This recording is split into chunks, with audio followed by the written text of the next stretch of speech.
خب دوستان، همینطور که میدونین به جلسه 4 مثل این که رسیدیم و امروز بخش آخر فیلم دانیل آمنم راجع به Change Your Mind, Change Your Brain, Change Your Life پخش خواهیم کرد. ولی قبلش همونطوری که خانم خلاصه کردن، خانم لاله افق خلاصه کردن، ما تو این کلاس برای اینکه Changing adulthood رو دنبال کنیم گفتیم رو 4 تا ستون، یعنی این اتاق ما هستیم، 4 ستونی که توش اختلال به وجود میاد و ترمیم یا تصحیح یا بازپروری یا توانبخشی روحی هم از این 4 ستون آغاز میشه، داریم بیشتر باز میکنیم. 4 ستون عبارتند از attachment، separation، integration و power. این که ما چگونه دلبستگی و دلبندی رو تجربه کردیم، این که ما چگونه جدایی رو تجربه کردیم، این که ما چگونه جنبه‌های مثبت و منفی خودمون و دیگران رو ادغام می‌کنیم و تصویر واقع بینانه تری پیدا می‌کنیم، و این که در قدرت یا در ضعف چگونه عمل می‌کنیم. خب گفتیم attachment رو امروز براتون خوندیم. The term attachment refers to the ability to form close personal connection to others. واژه attachment توجیه میکنه توان ما را برای برقراری روابط نزدیک و شخصی با دیگران. روابط نزدیک و شخصی با دیگران همون نیرویی که به ما کمک میکنه دیگران رو بشناسیم، مشتاق نفوذ بیشتر در ذهن و روح و روان انسان دیگری باشیم و به او هم این اجازه رو بدیم که از ما شناخت دقیق تری پیدا بکنه، شناخت نزدیک تری پیدا بکنه. The time frame for the primary development of attachment is the first 6 months of life. دوره حساس اولیه برقراری این دلبستگی و دلبندی 6 ماهه اول عمر. به همین دلیل هم هست که الان در آموزش پرنتینگ در کتاب Parenting from Inside Out از دانیل سیگل که به فارسی هم ترجمه شده، روی کردی نوین در فن کودک پروری، دوست خود من خانم دکتر مهناز شهرآرایی اینو ترجمه کرده، در ایران در شرکت کتابم هست. دقیقاً دانیل سیگل اشاره میکنه به این که در 6 ماه اول عمر، همونطوری که قبلا مطالعات نوروساینس نشون داده، باند کردن با بچه بسیار بسیار حساسه و گفتیم باند کردن هم اینه که شما با بچه کیوینگ میکنید، یعنی هر کاری رو که آینه مرآت بچه میشید که بچه وقتی تصویر خودش رو در شما و احساسات خودش رو در شما میبینه احساس سیفتی میکنه که نزدیک بشه به دنیای بیرون. مادر بیمار، مادر افسرده، مادر مشوش، مادر معتاد کسی نیست که بتونه این امکان رو برای فرزندش فراهم کنه. بعد این جهیزیه ماست، این جهیزیه 6 ماه اول عمر با خودمون میاد بزرگتر و بزرگتر و بزرگتر میشه. هر جای این زندگی ما میتونیم تجربه تصحیحی داشته باشیم، هر جای زندگی میتونیم تجربه تصحیحی داشته باشیم. بعضی از شما ممکنه فکر کنید اولین نازنینی که اینجوری تو وجودتون رفته و باهاش کاملا امن بودید یه معلم کلاس دوم ابتداییتونه، یا یک دختر همسایه است که میرفتید کنارش نشستید و همه چیز رو با امنیت و به اصطلاح صمیمیت بهش میگفتید. اینا همش میتونه جزء تجربیات تصحیحی باشه. یا در تینیجری یه دوست پسر یه دوست دختری که نیازهاش فرا جنسی باشه و بتونه اون باند عاطفی رو فراهم بکنه. یا در بزرگسالی یک همسر، یک جفت جور بتونه این تجربه تصحیحی رو بده. اگر تجربه اولیه ما در دوران بزرگسالی هم تکرار بشه فقط چاله عمیق‌تر میشه.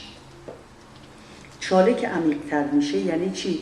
یعنی ما در 30 سالگی، در 50 سالگی نوعی حس میکنیم که در 2 سالگی حس میکردیم، در 3 سالگی، در 4 سالگی. اینو بهش میگن developmental arrestment، یعنی توقف کردن در یک مرحله.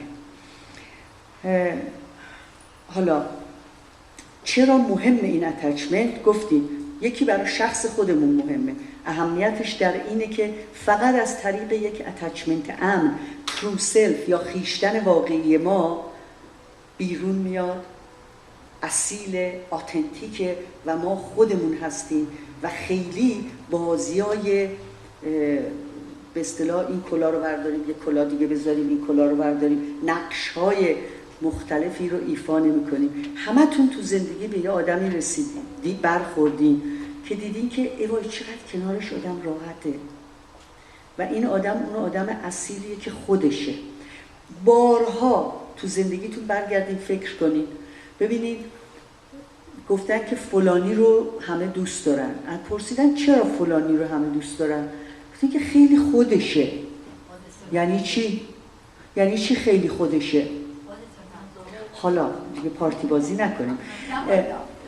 خیلی خودشه یعنی چی؟ نقش بازی نمی‌کنه. من اونجایی که گفتم گردن این آدمو گرفتم انداختم بیرون، واقعا فکر می‌کردم اگر برد یه موقعی از من کوئسشن بکنه بهش میگم که I didn't know I can be punished for being authentic. اونو باید به من جواب میدادن دیگه. مسئله این هست که البته ما حق نداریم به اسم آتنتیک بودن بزنیم یه مشتم تو صورت یه کسی و بگیم که that's how I felt, this was authentic. به چه دلیل؟ به دلیل اینکه attachment حالا در مورد others چه کار میکنه. Adults who have experienced healthy attachment have the ability to lean and trust others. کسی در رابطه با دیگران، این آدما به دیگران هم تکیه میکنن هم اعتماد میکنن. تکیه کردن اعتماد میخواد. تکیه کردن اعتماد میخواد. میگفتن اروپا بعد از جنگ جهانی دوم بزرگترین آسیبی که دید تعداد آدمایی که کشته شدن و بناهایی که ویران شد نبود، بلکه اعتماد در میان اروپایی ها آسیب دید، تراست آسیب دید، به طوری که مادر پدرای اروپای شرقی میخواستن به بچه هاشون یاد بدن که هیچ کس رو تراست نکن. بچه ها رو میذاشتن لب تاقچه، بعد میگفتن بپر، وقتی میپرید مادر پدر جا خالی میدادن که بچه بخوره زمین و بگن This is the world we live in. دنیا اینطوری، یعنی درست برعکس اعتماد به اصطلاح از بین بردن. چرا؟ ترسیده بودن که هر کسی میتونه منبع خطر باشه. خب اروپا تو یک به اصطلاح دوره‌ای رفت که اصلا اتچمنت خطرناکترین چیز بود و خب همین رو به اصطلاح پیاده کردن. مسئله نقش سومی که اتچمنت بازی میکنه رو کوپینگ و کوپینگ استایل. کوپ یعنی چی؟ یعنی مشکلاتی که پیش میاد ما چگونه باهاش کنار میایم میشه کوپینگ استایل. درسته؟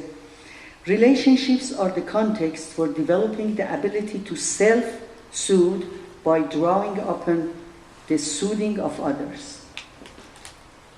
یعنی اون چیزی که به یکی دیگه رنج میده نباید من آروم کنه اگر من هلتی اتچمنت داشته باشم. و بنابراین شما نگاه کنید تو اینتراکشن های اجتماعی، مثلا خیلی اینو شنیدین، یه چیزی گفتم که تا حرف سوراخشو سوزوندم دلم خنک شد. اینو خب هممون میشنویم، ولی باید ببینیم که چرا اینو، یعنی اگر من اینو گفتم باید بلافاصله هم من بترسم هم شما از من بترسی. چرا دلخونک شدن من یا قند تو دلم آب کردن فقط اینجوریه که شما به جلز ولز بیفتی؟ این باز کوپینگ ایمپکتی که اتچمنت ناامن بر روی ما به اصطلاح میگذاره. موضوع بعدی، بذارید من نرم رو موضوع بعدی، اول فیلم رو بریم نگاه کنیم، حالا بگم چرا نرم رو موضوع بعدی. این اتچمنت سکیور که همه این کارهایی که گفتیم هنرشه، به دلیل بسیار واضح یک چیزه که به بهترین بخش مغز فرصت میده که رئیس یا CEO کمپانی رفتارهای ما باشه. به بهترین بخش مغز که پریفرانتال کورتکسه. 9 ویژگی پریفرانتال کورتکس رو دیگه تا حالا میدونین: ایموشنال رگولیشن، تنظیم عواطف، امپاتی، همحسی، spirituality، معنویت، لاجیک، منطق، learning from past. اون دفعه یادتونه دانیل امین گفت بعضی آدم ها هستن که یه اشتباه مکرر تکرار میکنن، they don't learn from past، چون اینجا کار نمیکنه.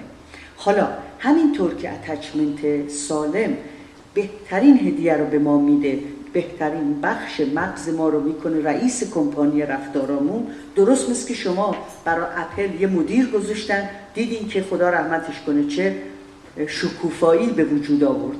دقیقاً ما هم اگر یه رئیس خوب برای رفتارها مغزمون انتخاب بکنیم، این رئیس خوب به بهترین شکل مدیریت میکنه رفتارهای ما.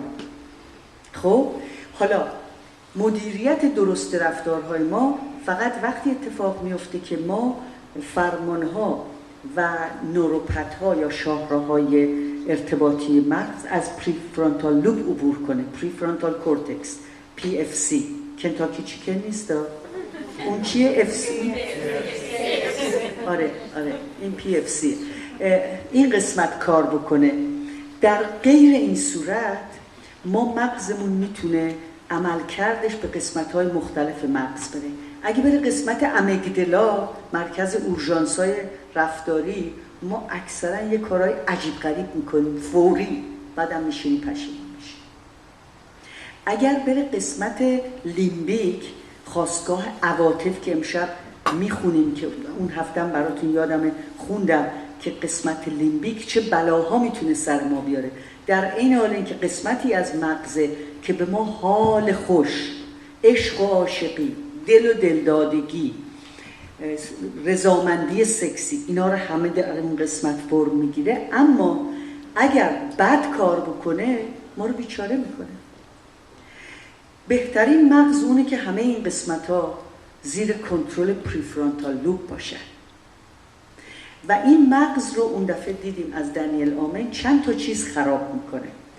استرس کاری خراب میکنه، اعتیاد، مواد و به خصوص الکل و مت و مخلوط مت و کوک که میشه چی؟ شیشه، اکستسی، شیشه یا همچی چیزی.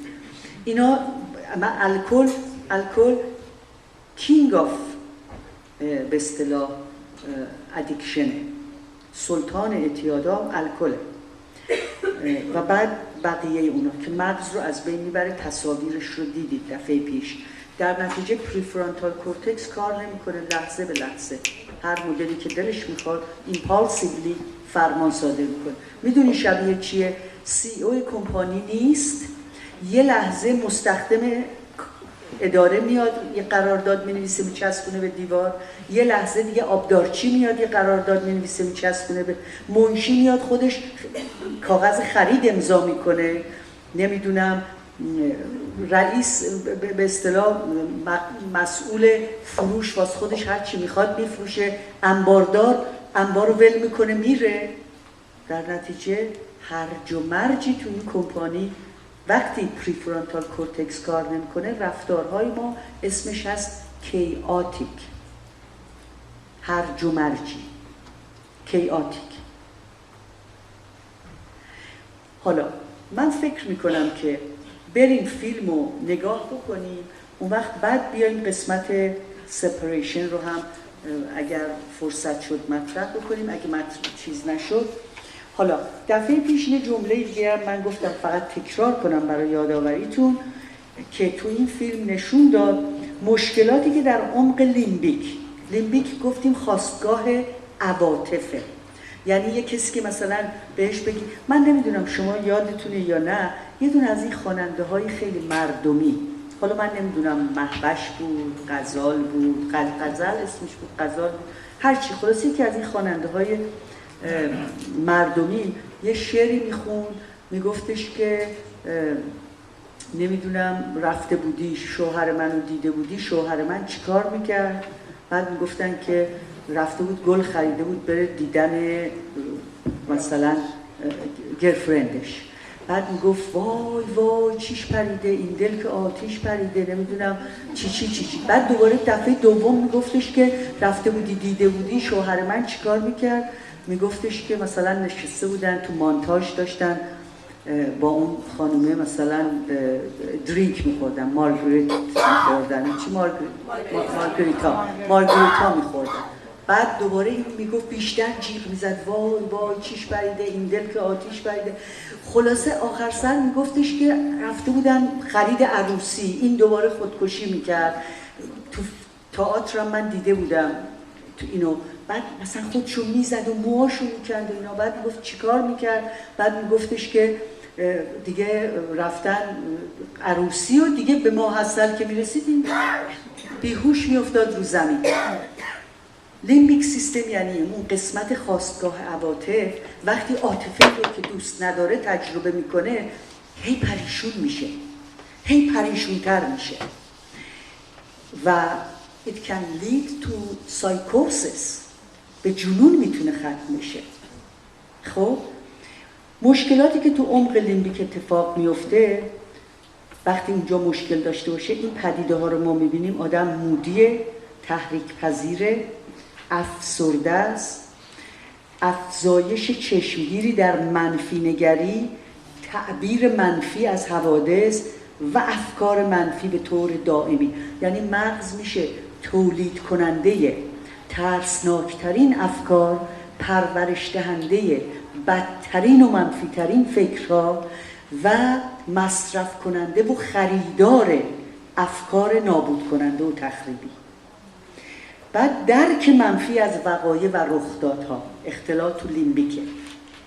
بعد کاهش در انگیزه و تحرک، نه هیچی رو میخواد، نه کاش بمیرم راحت شم، کاش میمردم، کاش امشب که میخوابم صبح بلند نشم. بعد هجوم خشم، کینه، بیشتر از خشم کینه، ریج. مشکل در اشتها و خواب یا کم یا زیاد، کاهش و افزایش در اشتهای جنسی، انزوا طلبی و جدایی از جمع، میل شدید به روزه خوندن برای خویشتن و سوگواری کردن در تنهایی. یعنی در تنهایی آدم دلش به حال خودش بسوزه و باور نکردن کسانی که مایلند او رو از این پین بیرون بیارن یا بهش نزدیک بشن. حالا با همین فیلمو میبینیم. امروز اگر ساعت 9 بریک بگیریم اب نداره. خیلی دست به آب کسی نمیخواد. خیلی 35 دقیقه فقط مونده میبینیم و بعد چرا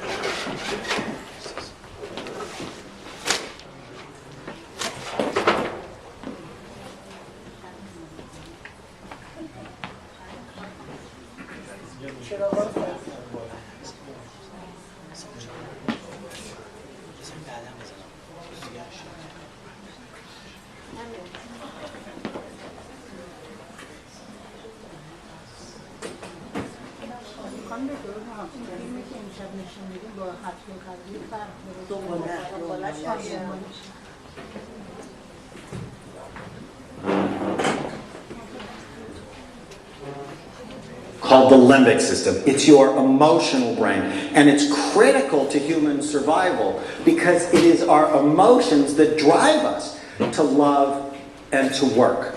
So our limbic brain's involved in our mood, how happy or sad we are. It sets our emotional tone, how positive or negative we are. It's involved with bonding, our ability to connect to other people. It's also involved in processing pain. Processes your sense of smell and your interest in sex or your libido. Isn't that interesting? That smells and sex go hand in hand. The whole perfume industry is based on that fact. Now, I already talked about baby powder as a powerful aphrodisiac for women, but did you know that cinnamon is a powerful aphrodisiac for men? And when I told my mother this, she hit her forehead and she said, "That's why I have 7 children." He would never leave me alone. Being Lebanese, she cooks with a lot of cinnamon. Now, when our limbic brain is healthy, we bond to other people. When we love our partners, or we love our children, or we love our parents, they actually come to live in the nerve cell networks of our brain. But did you know our animals do the same things? I mean, the ones you love? And what a lot of my colleagues don't understand is that when you lose an animal, when they run away, or when they die, that the limbic system becomes flamed because it's still looking for them. Our animals live in the nerve cell networks of our brain. So when I'm away from Fraser, I miss him. He still lives in my head. We once had this wonderful Maltese dog, Pollyanna, for 11 years. And when Polly died, my oldest daughter got very depressed for about 6 months. I mean, she would have nightmares about Polly. Every time she'd go by the place in the house where the dog's bowl was, she'd start to cry. Why? Because Polly still lived in the nerve cell networks of her brain. And it wasn't until a number of months later when Madison came along and replaced Polly in those networks that Brienne actually started to get better and heal. So people, like our animals, they're very important to the overall health of our brain. When there are problems in this part of the brain, usually when it works too hard, people become sad and depressed, negative. They often feel hopeless or helpless. They are racked with guilt. They have what I call a high ANT population. Now what is that? ANT stands for automatic negative thoughts. The thoughts that come into your mind automatically and ruin your day. And what a lot of people don't know is thoughts lie a lot. And one of the ways, if you really want to be well, is you have to learn how to just challenge or correct the negative thoughts that go through your head. You don't have to believe every thought you have. People who have problems in this part of the brain tend to isolate themselves. It's not good. They're less interested in things that are usually fun, including sex.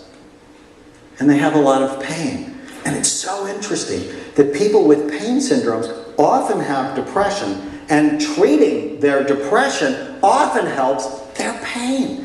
One of the great supplements that I often recommend, it's called SAMe, works not only for depression, but also for pain. Isn't that interesting? So how do you help this part of the brain? All right, I know I'm stuck on this, but exercise is truly amazing. There was a head-to-head study recently comparing Zoloft, one of our great antidepressants, it's a really good antidepressant, with exercise. At the end of 12 weeks, they were equally effective. That's pretty cool. At the end of 10 months, exercise blew the socks off of Zoloft. Now think with me for a minute. At the end of 12 weeks of taking an antidepressant, okay, if it works, you're less depressed. But also 60 to 80% of people now have sexual side effects, right? I mean, these medicines have side effects. At the end of 12 weeks, you're less depressed. And you have a better body. So you're actually feeling a little more sexual. Exercise is critical, at least 4 times a week if you're depressed. And you're like, I can't do that. But the more you do it, the more you can do it. Fish oil. It's amazing for this group. Why? Because fish oil has in it something called omega-3 fatty acids, found to be low in depression and low in people who try to kill themselves. Taking fish oil in a number of studies has been found to help balance out your mood. And people who live in the countries that eat the most fish have the lowest incidence of depression. Isn't that interesting? And you want to get rid of the automatic negative thoughts. You don't have to believe every thought that you have. And so in my office I actually collect anteaters, right? Just to remind myself, you know, if I'm feeling sad, if I'm feeling mad, if I'm feeling nervous, I write it out. And then I talk back to it, right? You don't have to believe every thought you had. How many of you were good at talking back to your parents when you were teenagers? I was excellent. But you need to be good at talking back to those crazy, silly, distorted thoughts that are going through your head. And one that's just so simple. You get a thought in your head, you just ask yourself, is it true? Can I absolutely know that this is true? And so often, when you're feeling bad, your thoughts are lying to you a lot. Now, if needed, there are natural supplements or medications that can be helpful, which I talk about in the book. Now, in this segment, you can see my approach is really different. Knowing the part of your brain that needs help is a shortcut to getting well in the fastest, most efficient way possible. When I come back, I'm going to show you how to make your brain great. You are not stuck with the brain you have. You can make it better, and I'm going to show you how, including how to prevent Alzheimer's disease. And I'm not kidding. See you in a minute.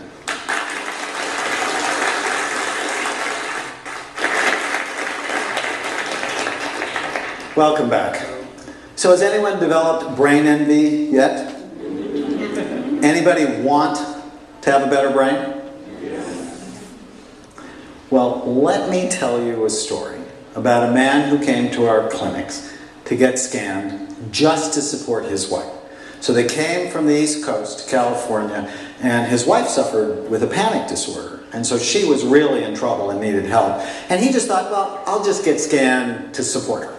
And when I looked at his 56-year-old brain, it looked terrible. It looked like he was 80 years old, and it was bad for an 80-year-old. Surprised, I asked him what he was doing to hurt his brain, and he said, nothing. Really? How much do you drink? I mean, it's a common question. How much do you drink? Not very much. Now, as a psychiatrist, I've learned you have to then follow up that question. How much is not very much? Maybe 3 or 4 drinks a day. Every day? Yeah, every day. But it's never a problem. I never get drunk. I've never gotten into trouble with it. Now I could see he was starting to get nervous. Why do you drink every day, I asked. Well, since my daughter went off to college, I have this empty nest thing going on. And I spend time at a local pub just to be with my friends. It's sort of like the show Cheers. Well, you're poisoning yourself, I said with little tact. If you keep this up, pretty soon your brain's going to look a lot worse. And with that comes trouble with memory and everything else in your life. The man was shocked that his brain went as bad as it did. And as we talked, I could see he was beginning to develop brain envy. After learning about his brain, he wanted a better one.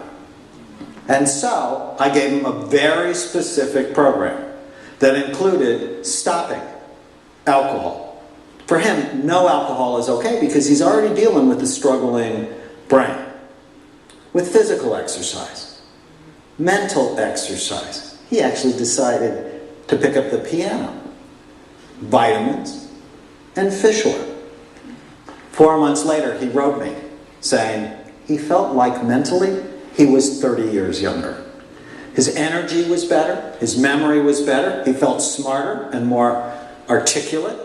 He did better at work, and he even started writing a book, which is something he had been thinking about for 5 years, but could never find the time or the motivation.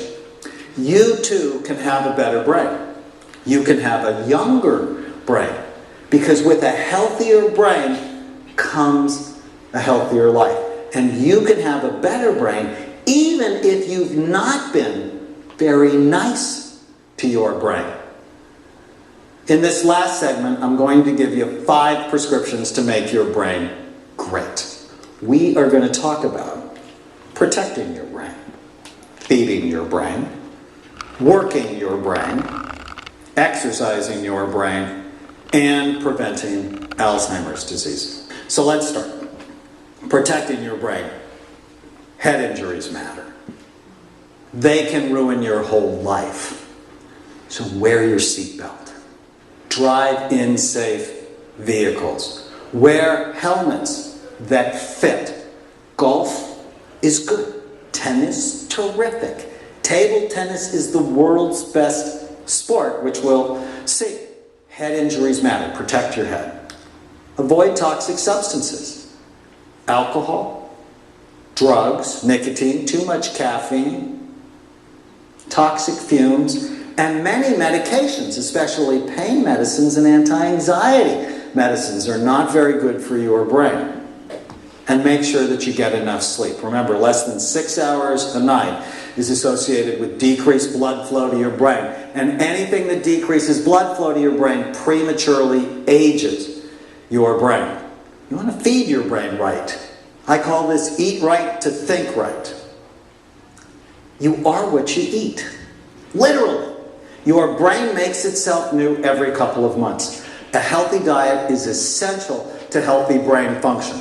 Now, the best brain diet is made up of lean protein, good carbohydrates. I call these complex carbohydrates that are also low glycemic. You probably heard the term low glycemic. That means carbohydrates that do not raise your blood sugar.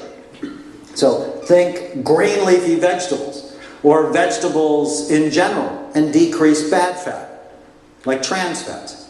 But not all fat. Did you know that 60% of the solid weight of your brain is fat? So that if somebody calls you a fathead, say thank you.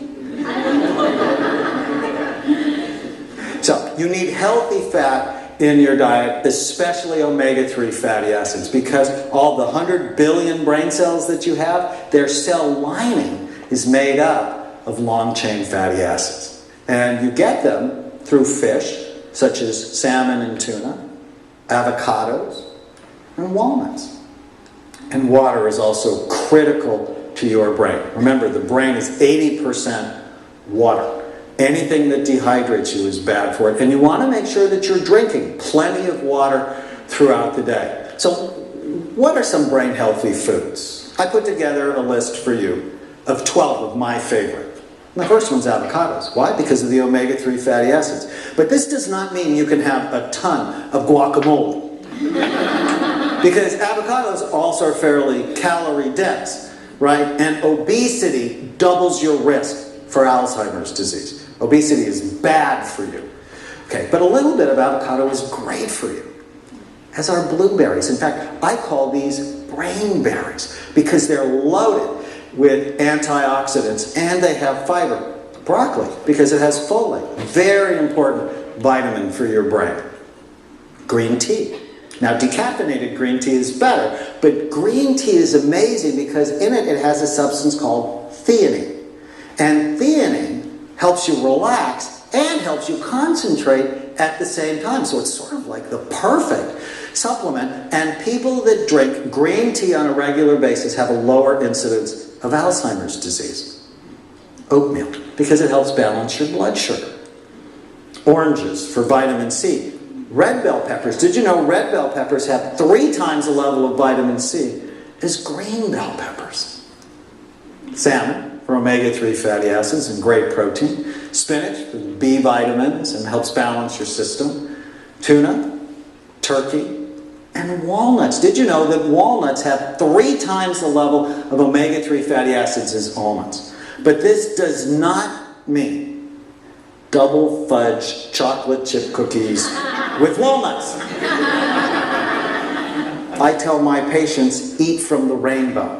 What that means is put foods in your diet that have many different colors, because that naturally increases the amount of antioxidants in your body to help keep your body and your brain young. But eating from the rainbow does not mean Skittles.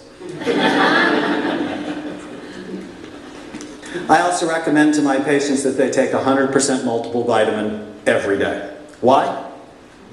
We don't have balanced diets. We have fast food diets. According to the American Medical Association, people should take multiple vitamins every day to help prevent chronic illnesses like cancer, heart disease, and dementia. Almost 80% of us do not eat at least 5 servings of fruits and vegetables a day. You know, that's the recommended dose. Likewise, I believe all of us should take a fish oil supplement every day. Why? One of the main ingredients in fish oil, as I've said, is omega-3 fatty acids, found to be low in depression, low in dementia, low in people who have attention deficit disorder, and low in people who try to kill themselves. Taking fish oil on a regular basis every day has been found to be good for your heart, good for your skin, good for your eyes, good for your joints, good for your hair. Obviously, I started late. And good for your brain.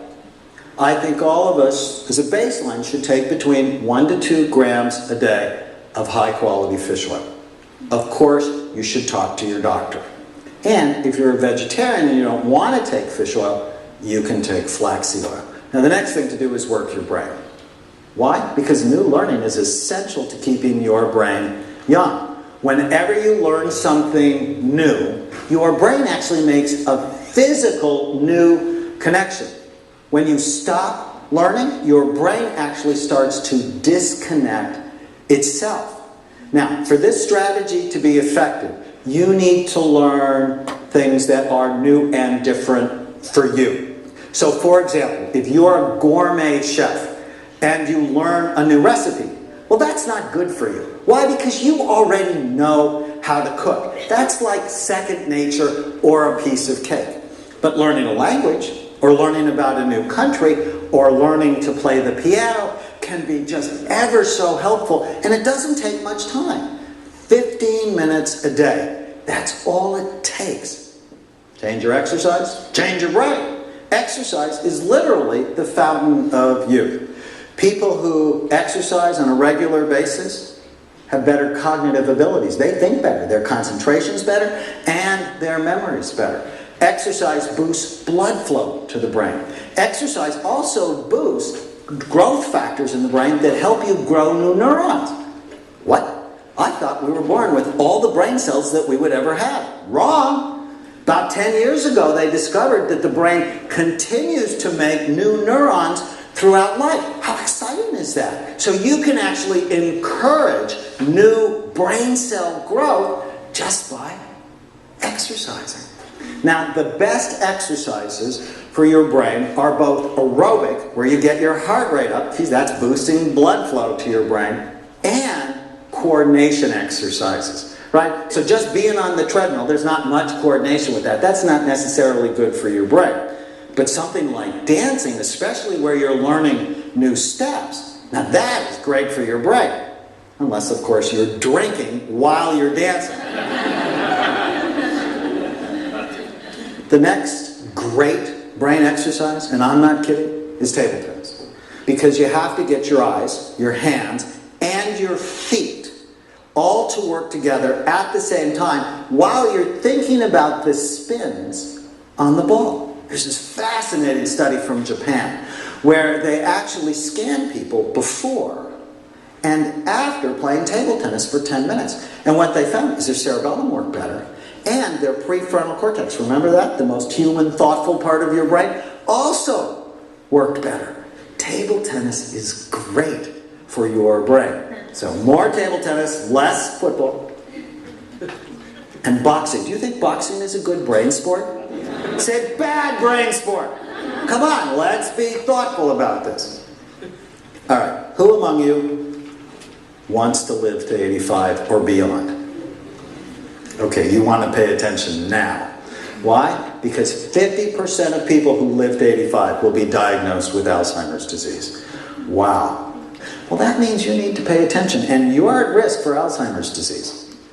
If you have a family member that has it, if you have a personal history of a head injury, heart disease, a stroke, diabetes, cancer, ADD, or depression, you're at risk for Alzheimer's disease if you don't exercise twice a week. You're at risk for Alzheimer's disease if you do not engage in regular lifelong learning. And if you pay attention to me, I'm going to teach you how to prevent it.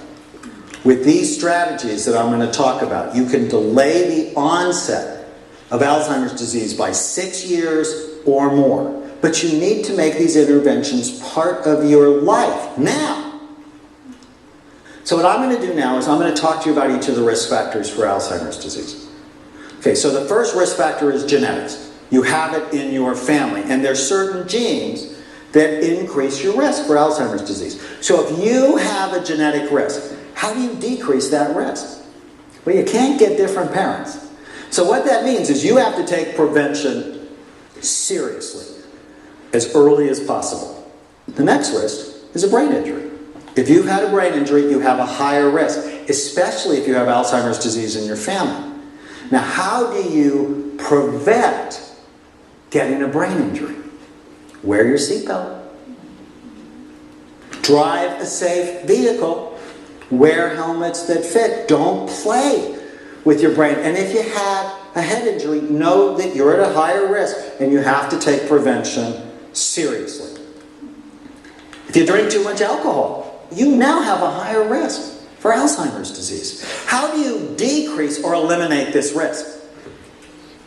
Stop drinking. This is not that hard. Drink less. If you have cardiovascular disease, including hypertension or high cholesterol levels, that increases your risk for Alzheimer's disease. How do you decrease that risk? It's diet and exercise. And if you have heart disease or vascular disease, don't play with it. Get it treated. Because when these things run away from you, you are so much more likely to be demented. If you exercise less than twice a week, you now have a higher risk for Alzheimer's disease. So how do you decrease that risk? Exercise more. If you drop out of school, or if you're in jobs that do not require lifelong learning, you have a higher risk. So how do you decrease that risk? Regular, lifelong learning. Always be enrolled in some sort of educational activity. If you have diabetes, that increases your risk. So how do you decrease the risk of diabetes? Diet and exercise. And if you have diabetes, you want to make sure it's tightly controlled. Otherwise, it's a blood vessel disease and it causes disease in your brain. Smoking. Smoking's a nightmare for brain function. Now, interestingly, the early studies on smoking and Alzheimer's disease said smoking protected you from Alzheimer's disease. But when they actually looked at the data and they figured out how it protected you from Alzheimer's disease, do you know how it protects you from Alzheimer's disease? You're dead! Dead people don't get Alzheimer's disease. But when they corrected for the dead people, what they found is it increases your risk. Of course, because it's constricting blood flow to the brain and it's poisoning. Untreated depression and untreated attention deficit disorder are risk factors for Alzheimer's disease. So how do you prevent that? Is you treat them. These are brain disorders. Cancer treatment. How unfair is that? You get cancer and you have to take chemotherapy, but as chemotherapy kills cancer cells, it also kills normal cells. So if you've had chemotherapy, you want to be on a brain healthy program as early as possible. Make sure you talk to your doctor. People who have sleep apnea, you know what that is? People who snore loudly, stop breathing multiple times at night, chronically tired during the day. Untreated sleep apnea doubles your risk for Alzheimer's disease. You should get it treated. if you get your nails done or you get your hair done too often, it increases your risk. You know, one of the occupations at the highest risk for Alzheimer's disease are cosmetologists, and I think it's because they're being poisoned. When you go get your nails done or you go get your hair done, make sure the place you go has great ventilation. The treatments we have for Alzheimer's disease work early, really early. They don't work late. So you want to know if you're vulnerable as early as possible. In one study from UCLA, it showed that 95% of people with Alzheimer's disease are not diagnosed until they're in the moderate to severe stages of this disorder. Putting your head in the sand and saying, no, it's just normal aging. It doesn't work. Because if you let this thing get away from you, it will ravage your brain and ruin your life. Now, the brain imaging work we do shows that we can tell actually years before people have their first symptom. Now, that's when it's most effectively treated. But what's interesting is there's also a very simple smell identification test that also can test early, because the smell center in the brain is near the memory center in the brain. So if you have trouble with certain scents, like strawberry, pineapple, lemon, or natural gas, then you are at higher risk. So these are easy to test for on a yearly basis. Although I looked at the natural gas one and I went, if you have trouble smelling natural gas, you're probably not going to have Alzheimer's disease because you're going to be dead in the explosion. As you can see, the exciting news is that there are many things you can do to prevent Alzheimer's disease and to keep your brain healthy starting now. It's not that hard, but you need to make these strategies part of everything you do as soon as possible. Brain health matters. Alzheimer's disease causes you to lose your mind. It's important to use your brain to prevent it. So now we come to the end. And my prayer for you is that it's really just the beginning of a new way to think about your brain and your life. Success starts with a healthy brain. Failure is often the result of a brain gone wrong. The good news is no matter how bad you've been to your brain, it is really never too late to change your brain and change your life. May God bless you. I'm Dr. Daniel.